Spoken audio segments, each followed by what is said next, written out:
Hello everyone, topic mania में आपका फिर से स्वागत है। आज हम लोग पढ़ने वाले हैं पोटेंशियोमीटर। तो पोटेंशियोमीटर आप लोगों ने बहुत बार सुना होगा किस किस काम में आता है। एक तो इंटरनल रेजिस्टेंस इससे निकाल लेते हैं और कंपेयर कर देते हैं ईएमएफ।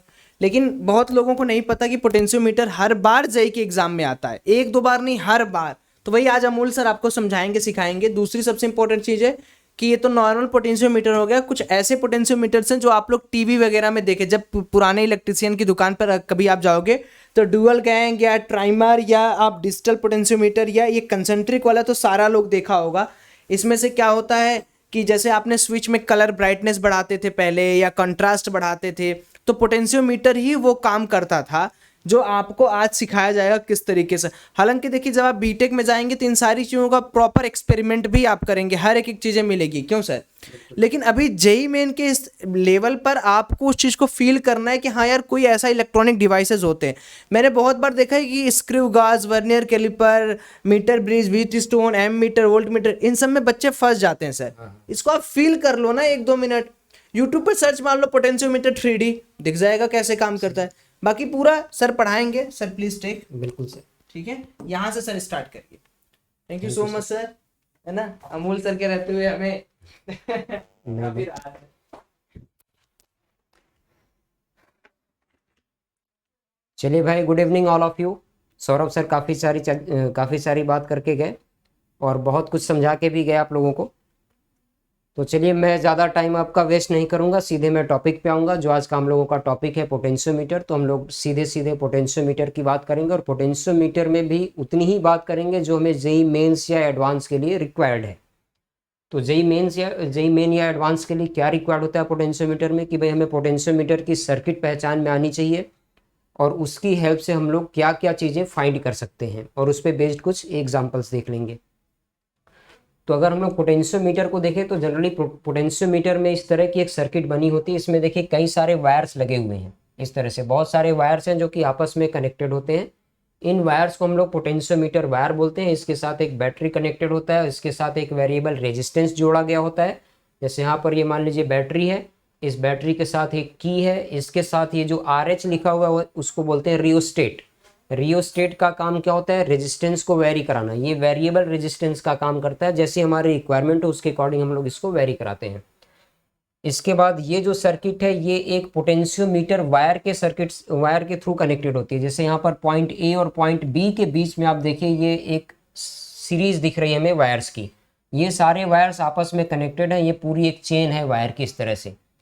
और इस पूरे वायर को हम लोग क्या बोलते हैं? Potentiometer wire. तो अगर देखा जाए तो पोटेंशियोमीटर का जो प्राइमरी सर्किट है वो यही है, और जिसने समझ लिया इस प्राइमरी सर्किट को, उसके लिए पोटेंशियोमीटर से कुछ भी फाइंड कर पाना एक बहुत आसान काम हो जाता है। तो चलिए, ये इंट्रोडक्शन वाला पार्ट था। हम लोग थोड़ा सा आगे बढ़ते हैं और इसमें देखते हैं कि इससे कैसे हम लोग और चीज़ों को सॉल्व कर सकते हैं। तो ये पोटेंशियोमीटर जो डिफरेंट टाइप के आपको मार्केट में दिखेंगे, तो पोटेंशियोमीटर में हम लोग एक बार बात करते हैं वापस से प्राइमरी सर्किट की। तो मैं थोड़ा सा इसको एक बार डिटेल में डायग्राम की हेल्प से समझा देता हूँ। तो जैसे पोटेंशियोमीटर वायर में अगर हम लोग देखें तो पोटेंशियोमीटर में बेसिकली होता क्या है कि यहाँ पर एक बैटरी कनेक्ट होती है इस तरह से। ये एक बैटरी कनेक्टेड है, इस बैटरी के साथ इसका अपना कोई इंटरनल रेजिस्टेंस हो सकता है। थोड़ी देर के लिए मैं इसमें इस बैटरी का जो भी ईएमएफ है उसको मान लेता हूँ EP, और इसके साथ कोई इंटरनल रेजिस्टेंस भी इसमें हो सकता है। तो इसके इंटरनल रेजिस्टेंस को मैं यहाँ पर दिखा देता हूँ इस तरह से, और इसके इंटरनल रेजिस्टेंस को मैं मान लेता हूँ R0 या RP लिख सकते हैं। इसके साथ में क्या होता है यहाँ पर इस सर्किट में, इसके आगे एक वेरिएबल रेजिस्टेंस को और जोड़ा जाता है। जो वेरिएबल रेजिस्टेंस होगा वो कुछ इस तरह से इसके साथ जोड़ा जाएगा। एक वेरिएबल रेजिस्टेंस मान लीजिए इस तरह से जोड़ा जाता है। ये जो मैं यहाँ पे वेरिएबल रेजिस्टेंस दिखा रहा हूँ इसको RH लिखते हैं, और इसको पढ़ते क्या है? रियोस्टेट। इसको पढ़ते हैं रियोस्टेट। तो ये है वेरिएबल रेजिस्टेंस। अब इसके बाद का इसमें जो काम है उसमें होता ये है कि जैसे यहाँ पर एक हम लोग पोटेंशियोमीटर वायर और जोड़ते हैं। तो पोटेंशियोमीटर वायर मान लीजिए कि कोई इस तरह से एक वायर है यहाँ से यहाँ तक। ये एक पोटेंशियोमीटर वायर है कुछ इस तरह से, ये एक वायर है पोटेंशियोमीटर। अब ये इस जो वायर की लेंथ है, इस वायर के लेंथ को हम लोग मान लेते हैं L0, इस वायर के लेंथ को। इसका भी अपना कुछ रेजिस्टेंस होगा, इसका रेजिस्टेंस मान लेते हैं R0 है। और ये जो दो पॉइंट्स के बीच में कनेक्टेड है वो पॉइंट्स हम लोग डिफाइन कर देते हैं पॉइंट A और B, इस तरह से A और B, ये दो पॉइंट हमने डिफाइन कर दिए। अब ये जो B वाला पॉइंट है, यहां से एक कनेक्शन दिया जाता है रियोस्टेट को, ये इस तरह से ऐसे। तो A पॉइंट किससे कनेक्टेड है, इस बैटरी के पॉजिटिव टर्मिनल से कनेक्टेड है। B पॉइंट कहाँ पे कनेक्टेड है, रियोस्टेट के साथ कनेक्टेड है। अब इसको ऐसे दिखाने का मतलब ये होता है कि ये वाला जो पॉइंट है इसको हम लोग इस रियोस्टेट पे मूव करा सकते हैं, ऐसे यहाँ से लेके यहाँ तक इसको मूव कराया जा सकता है। अब जैसे अगर किसी सर्किट में हम लोग इस पॉइंट को इधर रखें तो क्या होगा, ये रियोस्टेट का रेजिस्टेंस कम इन्वॉल्व होगा, और अगर इसको दूर ले जाएं तो रियोस्टेट का ज़्यादा रेजिस्टेंस इसमें इन्वॉल्व होगा। इन चीज़ों का इस सर्किट पे फ़र्क पड़ता है। तो फ़र्क क्या पड़ता है वो हम लोग एक बार देखते हैं। तो पहले हम लोग कुछ चीज़ें और देख लें। यहाँ तक हमने जो कुछ भी ड्रॉ किया है, इस पूरे पार्ट को क्या बोलते हैं, प्राइमरी सर्किट। इस पूरे पार्ट को क्या बोलना है, प्राइमरी सर्किट। और जो भी हमारी बेसिक एनालिसिस है वो इस प्राइमरी सर्किट पे ही बेस्ड है। एक बार इस चीज़ को अगर हम लोगों ने समझ लिया और इससे हमारी रिक्वायरमेंट क्या है वो समझ लिया तो बाकी चीज़ें आसान हो जाती हैं। तो इसमें हम लोग एक बार ये देखते हैं कि इससे हम लोग क्या क्या फाइंड करेंगे। यहाँ पर जो हमने ईपी लिखा हुआ है इसको बोलते हैं प्राइमरी सेल, या कई बार इसको ड्राइवर सेल भी बोलते हैं। प्राइमरी सेल या ड्राइवर सेल भी बोल सकते हैं, जो सर्किट को ड्राइव करने का काम करता है। अब देखिए इस पार्ट की अगर हम लोग एनालिसिस करें तो ये अपने आप में एक कंप्लीट सर्किट है। और इस सर्किट से अगर हम लोग देखें तो यहाँ पर इस सर्किट में एक करंट का फ्लो होगा, उस करंट को हम लोग IP रिप्रेजेंट कर देते हैं। IP का मतलब क्या है, इस प्राइमरी सर्किट में फ्लो करने वाला करंट या फिर प्राइमरी करंट।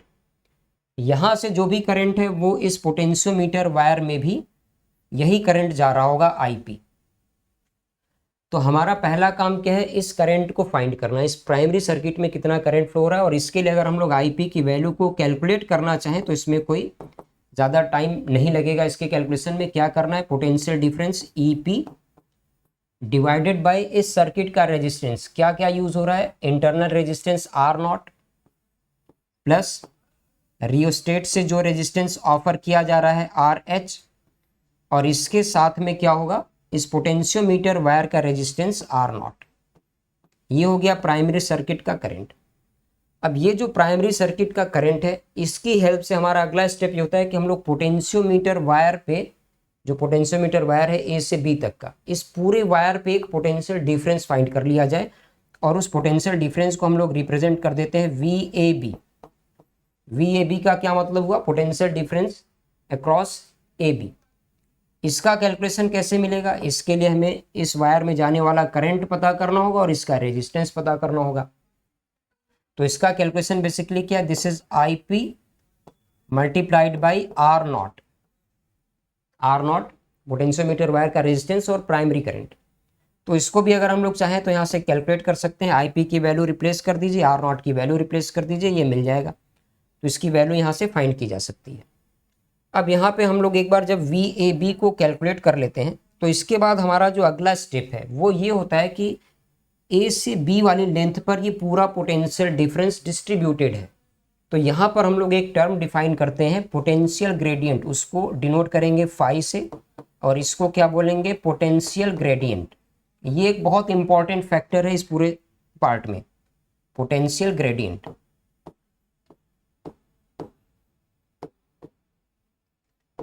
पोटेंशियल ग्रेडियंट का मतलब ये होता है कि fall in potential per unit length, potential में कितना फॉल आ रहा है पर यूनिट लेंथ के करस्पॉन्डिंग। जैसे मान लीजिए L0 लेंथ के करस्पॉन्डिंग, यहाँ पर पूरा जो VAB है वो पूरे लेंथ L0 पे डिस्ट्रीब्यूटेड है। अगर कोई ये पूछे कि भाई इस वायर का अगर मैं एक यूनिट लेंथ कंसीडर कर लूँ तो उस पर कितना पोटेंशियल डिफरेंस आएगा, उसको ही हम लोग क्या बोलते हैं, फाई। तो फाई की जो वैल्यू है बेसिकली ये वैल्यू क्या है, phi is equal to VAB divided by length L0। ये क्या है, फाई है, जिसको कि हम लोग पोटेंशियल ग्रेडियंट बोलते हैं। अब यहाँ पर जो हम लोगों ने पोटेंशियल ग्रेडियंट कैलकुलेट किया है फाई, इसका बहुत सारा इसमें इम्पोर्टेंस है। तो इसका इम्पोर्टेंस क्या है, जैसे सपोज करें कि अगर मैंने इस वायर पे कोई एक पर्टिकुलर सेगमेंट लिया, उसका लेंथ ले लिया है स्मॉल l, तो उस l लेंथ के करस्पॉन्डिंग अगर हम लोग पोटेंशियल डिफरेंस फाइंड करना चाहें तो वहाँ पर फाई का यूज़ कर लेते हैं। Potential difference v corresponding to length l can be written as phi times l। Unitary method का यूज़ कर लेते हैं और यहाँ पर हमें इस पोटेंशियल ग्रेडियंट की जो रिक्वायरमेंट है वो समझ में आती है। तो बेसिकली हमने करना क्या होता है कि यहाँ पर जो भी प्राइमरी सर्किट है, अभी तक हमने इसको किस तरह से यूज़ करना है ये नहीं देखा है, सिर्फ इसकी स्टडी कर रहे हैं पोटेंशियोमीटर जो सर्किट है। तो इस प्राइमरी सर्किट में पहला काम यह है कि इस सर्किट में कितना करंट फ्लो हो रहा है, उसके लिए क्या करना है, प्राइमरी सेल का EMF divided by resistance of the circuit which can be equal to R naught plus R H plus capital R naught. अगर इस सेल में कोई इंटरनल रेजिस्टेंस है तो उसको हमने स्मॉल आर नॉट लिखा है। रियोस्टेट कनेक्टेड है तो उसका वेरिएबल रेजिस्टेंस जिस समय जहाँ पे कनेक्टेड होगा उसके करस्पॉन्डिंग आर एच, और इस पोटेंशियोमीटर वायर में तो रेजिस्टेंस होगा ही होगा, इसकी वैल्यू हमने ले ली है कैपिटल आर नॉट। इनकी हेल्प से हमने करंट फाइंड कर दिया। वो जो करंट है उसको अगर हम लोग ए से बी वाला वायर पोटेंशियोमीटर वायर के रेजिस्टेंस से मल्टीप्लाई कर दें तो इस पोटेंशियोमीटर वायर पे हमें पोटेंशियल डिफरेंस मिल जाएगा, VAB equal to primary current multiplied by resistance of potentiometer wire. यहाँ से यहाँ तक के बीच में जो पोटेंशियल डिफरेंस हमें मिला है वो पूरे लेंथ L नॉट पे डिस्ट्रीब्यूटेड है। अगर पर यूनिट लेंथ हम लोग पोटेंशियल डिफरेंस का कैलकुलेशन करें तो उस टर्म को डिफाइन करते हैं पोटेंशियल ग्रेडियंट, इसको फाई डिनोट करेंगे, वैल्यू क्या होगी VAB divided by L naught. और इसके बाद अगर हमें किसी गिवन लेंथ L के करस्पॉन्डिंग पोटेंशियल डिफरेंस फाइंड करना हो तो हम लोग क्या लिखेंगे, VL is equal to phi times L। तो ये हमने एक बार दोबारा से पूरा एक्सप्लेन कर दिया है पोटेंशियोमीटर की प्राइमरी सर्किट को, और जो कुछ भी इस चैप्टर में है या इस टॉपिक से रिलेटेड है वो इसी पे बेस्ड है। अब हम लोग आगे बात करेंगे कि इसको कैसे सर्किट में यूज़ करना है, इससे हम लोग क्या क्या चीज़ें मेज़र कर सकते हैं। तो जैसे इसका पहला जो यूज़ है वो क्या है, to find the EMF of unknown cell. किसी अननोन सेल का ईएमएफ फाइंड करना पोटेंशियोमीटर की हेल्प से। तो देखिए यहाँ पर इसमें सब कुछ हमने वैसा ही कनेक्ट किया है। पोटेंशियोमीटर यहाँ पर V जो नॉन लिखा हुआ है ये बेसिकली प्राइमरी सेल है, इसका ईएमएफ हम लोगों ने EP डिनोट किया था। इसमें कोई इंटरनल रेजिस्टेंस नहीं दिया है, वो दिया भी जा सकता है। तो बेसिकली इसमें करना क्या है, अब यहाँ पे ये जो L लेंथ पे ये वायर दिया हुआ है इस तरह से रेजिस्टेंस का, यही पोटेंशियोमीटर वायर है। तो बेसिकली प्राइमरी सर्किट हमारा कहाँ तक है, इसमें प्राइमरी सर्किट यहाँ से लेके यहाँ तक है। ये जो सेगमेंट है ये पूरा क्या है, प्राइमरी सर्किट का है।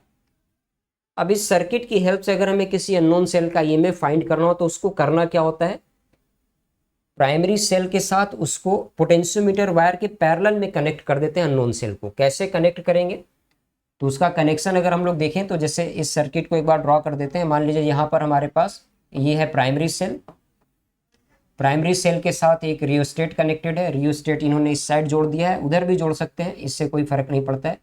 मान लीजिए ये है रियोस्टेट, इंटरनल रेजिस्टेंस नहीं दिया गया है तो कोई बात नहीं, उसको छोड़ सकते हैं। पोटेंशियोमीटर वायर यहाँ पर है, ये है पोटेंशियोमीटर वायर। इसके बाद इसमें क्या दिया गया है, पोटेंशियोमीटर वायर से हम लोग रियोस्टेट पे यहाँ पर एक कनेक्शन दे देते हैं ऐसे। तो ये तो हमारा प्राइमरी सर्किट था, ये है EP। इससे किसी अननोन सेल का अगर हमें ईएमएफ फाइंड करना हो तो उस अननोन सेल को पोटेंशियोमीटर वायर के पैरेलल में जोड़ देंगे। ये पॉइंट्स हैं A और B। अब इसके पैरेलल में हमें एक अननोन सेल को कनेक्ट कर देना है इस तरह से। अननोन सेल को कैसे कनेक्ट करना होता है ये भी ध्यान रखिए। अननोन सेल और प्राइमरी सेल इन दोनों की पोलैरिटी बिल्कुल एक जैसी होनी चाहिए। इसके प्लस के साथ अननोन सेल का प्लस कनेक्ट होना चाहिए ऐसे। तो यहाँ से हम लोग इस सेल को जोड़ देंगे। अगर इस सेल में कोई इंटरनल रेजिस्टेंस है तो भी उससे कोई फर्क नहीं पड़ता। इंटरनल रेजिस्टेंस मान लीजिए कोई स्मॉल r है और इसका ईएमएफ है E, जो कि हमें फाइंड करना है। अब इसके बाद अगला स्टेप हमारा ये होता है कि यहाँ पर हम लोग एक गैल्वेनोमीटर को और जोड़ दें। इसके साथ क्या करते हैं, गैल्वेनोमीटर को जोड़ते हैं। गैल्वेनोमीटर के साथ एक स्लाइडर लगा होता है जिसको J से डिनोट करते हैं और इसको जॉकी बोलते हैं। तो इस जॉकी को हम लोग A पॉइंट से धीरे धीरे चलाना शुरू करते हैं, मूव कराते जाते हैं B की ओर। और जब जॉकी को A से लेके B की ओर मूव कराते जाएंगे तो बीच में कोई ना कोई एक ऐसा पॉइंट जरूर मिलता है जहां पर गैल्वेनोमीटर का डिफ्लेक्शन क्या हो जाता है, 0। तो अगर गैल्वेनोमीटर का डिफ्लेक्शन 0 आ जाए तो इसका मतलब ये हुआ कि गैल्वेनोमीटर से फ्लो करने वाला यहाँ पे करंट क्या हो जाएगा, 0। अच्छा, यहाँ पे अगर करंट 0 है तो इसका मतलब इन दोनों में पोटेंशियल डिफरेंस क्या होगा, दोनों पॉइंट के बीच में 0 हो जाएगा। इसका मतलब ये निकलता है कि ए से लेके इस पॉइंट तक, ये जो पॉइंट है जहाँ पर ये बैलेंस हुआ है उसको हम लोग एन से डिनोट करते हैं। इसको नल पॉइंट या न्यूट्रल पॉइंट या बैलेंस पॉइंट बोल सकते हैं। तो पॉइंट ए से लेके बैलेंस पॉइंट के बीच का लेंथ अगर हम लोग स्मॉल एल सपोज कर लें तो यहाँ से यहाँ तक पोटेंशियल डिफरेंस हमें क्या मिलेगा, फाई इंटू एल, जो कि फाई ऑलरेडी हम लोग कैलकुलेट कर चुके हैं। और यही पोटेंशियल डिफरेंस किसके बराबर होना चाहिए, इस सेल के ईएमएफ के बराबर भी होना चाहिए, क्योंकि गैल्वेनोमीटर के थ्रू फ्लो करने वाला करंट क्या है, 0 है। तो ये एक बहुत बेसिक सा तरीका हो गया किसी अननोन सेल के ईएमएफ को फाइंड करने का। लेकिन इसमें ध्यान सिर्फ ये रहना चाहिए कि ई जो है वो must be less than EP. E must be less than EP. अगर ऐसा नहीं है तो इसको हम लोग नहीं फाइंड कर पाएंगे। तो ये हो गया प्राइमरी सेल की, इसमें ये हम लोग पोटेंशियोमीटर की हेल्प से किसी अननोन सेल के ईएमएफ को फाइंड कर सकते हैं इस तरह से। अब इसके बाद इसका दूसरा स्टेप है to compare the EMFs of two cell. दो डिफरेंट सेल के ईएमएफ को कंपेयर करना। दो डिफरेंट सेल के ईएमएफ को कंपेयर करने के लिए क्या करना है, जैसा हम लोगों ने अभी इसके पहले एक प्राइमरी सर्किट बनाया है उसी को वापस से देखते हैं। इसके पहले जो प्राइमरी सर्किट यहाँ पर बना हुआ था, इसके साथ हमने एक सेल को ऐसे कनेक्ट कर दिया और इसका ईएमएफ फाइंड कर लिया। अब मान लीजिए दो अलग अलग सेल है और दोनों का ईएमएफ आपस में कंपेयर करना है, तो क्या करेंगे, पहले सेल को इसी तरह कनेक्ट करेंगे और दूसरे सेल को इसके पैरेलल में फिर से जोड़ देंगे और यहाँ पर एक 2 वे स्विच कनेक्ट कर देते हैं, जिससे कि गैल्वेनोमीटर एक बार में एक सेल से ही कनेक्ट हो। पहले इससे कनेक्ट कर देंगे, फिर दूसरे से कनेक्ट कर देंगे और दोनों को अलग अलग बैलेंस कराएंगे। दो डिफरेंट लेंथ मिलेंगे और उन दो डिफरेंट लेंथ के हिसाब से हम लोग कैलकुलेशन देख सकते हैं। तो आइए एक बार देखते हैं कि इसको कैसे यूज करना है। जैसे ये मान लीजिए कि पोटेंशियोमीटर सर्किट है, ये सोर्स बैटरी या प्राइमरी सेल, इसके साथ रियोस्टेट लगा हुआ है। यहाँ पर ये पोटेंशियोमीटर वायर है ए से बी तक का और इसमें इसका लेंथ गिवन है। इस वायर के साथ दो अलग अलग सेल हैं, एक का ईएमएफ है ई और दूसरे का ईएमएफ है ई1। इनको हमने पैरेलल में जोड़ दिया। पोलैरिटी देखिए बैटरीज की एक जैसी होनी चाहिए। अब ई और ई1 को अगर हमें कंपेयर करना है तो पहले मान लीजिए हमने ई को यहाँ पर कनेक्ट किया, उसके बाद गैल्वेनोमीटर से जॉकी को मूव कराएंगे। तो हो सकता है कि वो किसी ऐसा हो सकता है कि जब यहाँ पे कनेक्ट किया जाए तो वो किसी L1 लेंथ पर आके एक बैलेंस पॉइंट पर बैलेंस हो जाए। जैसे इसका बैलेंस पॉइंट हमें L1 मिलेगा तो हमें ये पता चल जाएगा कि E की वैल्यू क्या है, फाई इंटू L1 है। अब हम लोग क्या करेंगे, इस स्विच को मूव करा देंगे, कहाँ, यहाँ से यहाँ स्विच करा देंगे। तो अब क्या होगा, ये गैल्वेनोमीटर के साथ ये दूसरा सेल कनेक्ट हो जाएगा। पहला डिस्कनेक्ट हो जाएगा और दूसरा कनेक्ट हो जाएगा। दूसरे को कनेक्ट कराने के बाद फिर से इस जॉकी को मूव कराएंगे तो हो सकता है कि दूसरे केस में ये किसी L2 डिस्टेंस पे जाके बैलेंस हो जाए। तो जब ये दूसरे केस में किसी L2 लेंथ पे बैलेंस होगा तो वहां पर हम लोग क्या करेंगे, E1 की वैल्यू को लिख देंगे पाई इंटू L2। और एक बार ये दोनों चीजें लिखने के बाद अगर इनको डिवाइड कर दिया जाए तो E by E1 will become L1 upon L2। और इस कंसेप्ट से हम लोग दो डिफरेंट सेल के ईएमएफ को आपस में कंपेयर कर सकते हैं। तो ये हो गया इसमें दो सेल के ईएमएफ को कंपेयर करना। अभी इस पे बेस्ड हम लोग एक एग्जांपल देख लेते हैं जो कि जेईई मेन में पूछा भी गया है। जेईई मेन 2021 में आया हुआ क्वेश्चन है ये। सर्किट कुछ इस तरह से बना है, इसमें थोड़ी सी मिस्टेक है सर्किट को ड्रॉ करने में। यहाँ पर ये सेल का पॉजिटिव पोलैरिटी इधर होना चाहिए। ये सर्किट का प्राइमरी सेल है, इसका ईएमएफ दिया हुआ है ई। यहाँ पर एक की है, इसके साथ रियोस्टेट है। पॉजिटिव जो टर्मिनल है उसके साथ पोटेंशियोमीटर का ए पॉइंट यहाँ पे कनेक्टेड है और ये पूरा ही पोटेंशियोमीटर वायर है। यहाँ से आप देखिए कि ये 1 2 3 4 5 6 7 8 9 और 10, ये पूरा 10 मीटर लेंथ का एक वायर है पोटेंशियोमीटर वायर। 10 मीटर लेंथ का, क्योंकि यहाँ से यहाँ तक की लेंथ क्या गिवन है, 1 मीटर। तो पॉइंट ए से बी के बीच में लेंथ क्या है, 10 मीटर है। ये पूरा पोटेंशियोमीटर वायर है। अब इस प्रॉब्लम में क्या क्या है, यहाँ से दो सेल E1 और E2 को कनेक्ट किया गया है। ये की है K1 और K2, यहाँ गैल्वेनोमीटर को जोड़ दिया। एक बार हमने क्या किया, K1 को यहाँ पर क्लोज किया, K2 को ओपन रखा। दूसरे केस में क्या करेंगे, K2 को क्लोज करेंगे, K1 को ओपन कर देंगे। और दोनों डिफरेंट केसेस में हमें बैलेंस लेंथ मिलेगा। लेंथ कहाँ से मेजर करना होगा, A से, ये ध्यान रखिए। तो इस प्रॉब्लम में देखिए वैल्यू ऑफ, इसमें बताया क्या गया है, E1/E2 को बोला गया है, E1/E2 को बताया गया है A/B, और इसमें A की वैल्यू पूछी गई है, A/B बताया गया है, तो A की वैल्यू क्या होगी ये इस क्वेश्चन में पूछा गया है। तो देखिए कितना आसान सा प्रॉब्लम हो गया। जो हमने इसके पहले अभी कंसेप्ट डिस्कस किया कि अगर दो सेल के ईएमएफ को कंपेयर करना है तो क्या करना है, E1 बराबर L1/L2, या अगर E1 E2 होता तो E1/E2 बराबर L1/L2, उनके करस्पॉन्डिंग बैलेंस लेंथ का रेशियो, ईएमएफ का ratio is equal to balance length का रेशियो। तो ए से हम लोग बैलेंस लेंथ मेजर करते हैं। देखिए जब इसको पहले वाले पे कनेक्ट किया गया है तो ये बैलेंस कहाँ पर हो रहा है, देखिए यहाँ से मेजर करते रहेंगे, 1 metre, this is 2 metre, 3 metre, और ये 20 सेंटीमीटर है, तो इसका मतलब यहाँ पर 80 सेंटीमीटर लेफ्ट है। तो बेसिकली जो पहला वाला बैलेंस लेंथ है, जिसको कि हम लोग अगर L1 बोले, तो ये कितना हो गया, 1 2 3 मीटर्स और 80 सेंटीमीटर। तो ये बेसिकली क्या है, 3.8 मीटर है पहले वाला। इसकी हेल्प से हम लोग E1 की वैल्यू लिख लेंगे 5 into L1, that is equal to 3.8 multiplied by 5। अब हम लोग बात कर लेते हैं E2 की। दूसरे केस में ये कहाँ पर आके मीट कर रहा है, यहाँ पे। तो यहाँ तक का एक बार हम लोग लेंथ फाइंड कर लेते हैं, 1 2 3 4 5 6, ये हो गया 7, और 7 के बाद 60 सेंटीमीटर हमें और चलना है, 7 मीटर्स एंड 60 सेंटीमीटर्स। तो दूसरे केस में इसको हम लोग क्या लिखेंगे, 5 टाइम्स L2, और L2 की वैल्यू क्या है, 7 मीटर एंड 60 सेंटीमीटर, या फिर 7.6 मीटर्स मल्टीप्लाइड बाई 5।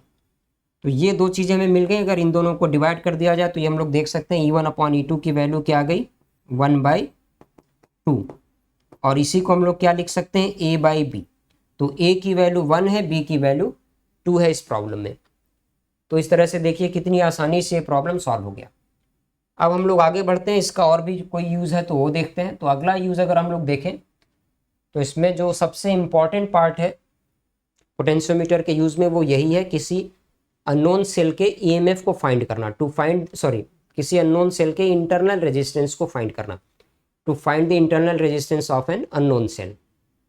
इसमें भी देखिए वही सारा काम है। ये अपना प्राइमरी सर्किट है। प्राइमरी सर्किट में यहाँ से यहाँ तक ये पोटेंशियोमीटर वायर हो गया, यहाँ पर पॉइंट है ए, यहाँ पे कोई पॉइंट है बी। अब इसमें हमारे पास ये एक सेल है, ये हमारे पास एक सेल है, इधर ई दिया गया है। इसमें थोड़ी सी मिस्टेक है, ये वाला जो रेजिस्टेंस है इसको हम लोग कैपिटल R रिप्रेजेंट करते हैं, और इस सेल का कोई इंटरनल रेजिस्टेंस है स्मॉल r। इस तरह से इसको देखते हैं। अब इस प्रॉब्लम में हमें करना ये होता है कि ये वाला जो सर्किट है इसको हम लोग सेकेंडरी सर्किट बोलेंगे, और यहाँ पर जो पोटेंशियोमीटर वाला पार्ट है वो है primary circuit. Primary circuit, secondary circuit. Primary circuit में जो करंट फ्लो करेगा वो करंट को क्या बोलना है, प्राइमरी करंट। सेकेंडरी सर्किट में अगर कोई करंट होगा तो उसको सेकेंडरी करंट बोलेंगे। अब हम लोग यहाँ पर ये देखें कि पहले एक बार क्या करते हैं, ये वाला जो रेजिस्टेंस है ये नॉन रेजिस्टेंस होता है, ध्यान रखिए ये रेजिस्टेंस नॉन होता है, और ये वाला जो स्मॉल r है ये अननोन है, ईएमएफ हो सकता है कि अननोन हो। तो पहले हम लोग क्या करेंगे, इस नॉन रेजिस्टेंस को डिसकनेक्टेड रखते हैं और इस सर्किट को जोड़ देते हैं और बैलेंस पॉइंट को फाइंड करते हैं। तो जब ये वाला रेजिस्टेंस डिसकनेक्टेड होगा तो जो बैलेंस लेंथ हमें मिलेगा वो लेंथ मान लेते हैं किसी L1 डिस्टेंस पर मिलता है, तो वो जो L1 लेंथ के करस्पॉन्डिंग पोटेंशियल डिफरेंस होगा वो बेसिकली क्या होगा, इस अननोन सेल का ईएमएफ। तो पहला काम इसमें क्या करना होता है, R को डिसकनेक्टेड रखेंगे। पहला काम होगा R को डिसकनेक्टेड रखना है, और इसके बाद बैलेंस लेंथ को फाइंड कर लेना है। मान लेते हैं कि इसमें बैलेंस लेंथ क्या आ जाता है, L1। तो इसका मतलब जो सेल का ईएमएफ E है उसकी वैल्यू क्या हो जाएगी, E बराबर 5L1। 5L1 ये हमारा पहला इक्वेशन हो जाता है। अब हम लोग बात करते हैं कि भाई ठीक है, इसमें तो E और R दो चीज़ें अननोन हो रही हैं और अभी हमें एक ही इक्वेशन मिला, तो इस R को फाइंड करने के लिए क्या करना होगा, एक दूसरा इक्वेशन बनाना होगा। दूसरे इक्वेशन को बनाने के लिए एक दूसरी सर्किट यूज करनी पड़ेगी। तो दूसरी सर्किट यूज करने के लिए क्या करते हैं, इस की को क्लोज कर देते हैं। तो जैसे इस की को हम लोग क्लोज करेंगे तो इस सर्किट में भी करंट का फ्लो शुरू हो जाएगा, लेकिन हम लोग इसमें जॉकी को मूव कराते हैं और इस तरह से मूव कराएं कि वो किसी पॉइंट पर आके फिर से एक हमें बैलेंस पॉइंट मिल जाए, जब गैल्वेनोमीटर से जाने वाला करंट क्या हो, जीरो हो जाए।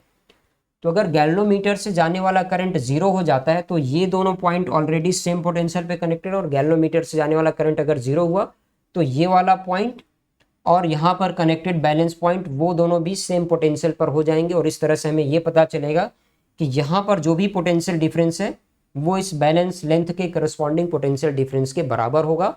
और दूसरे केस में हम लोग मान लेते हैं, सेकेंड केस में हम क्या करेंगे, आर को कनेक्ट कर देंगे, आर को कनेक्टेड रखेंगे और अब हम लोग इसमें नया बैलेंस लेंथ फाइंड करेंगे, न्यू बैलेंस लेंथ।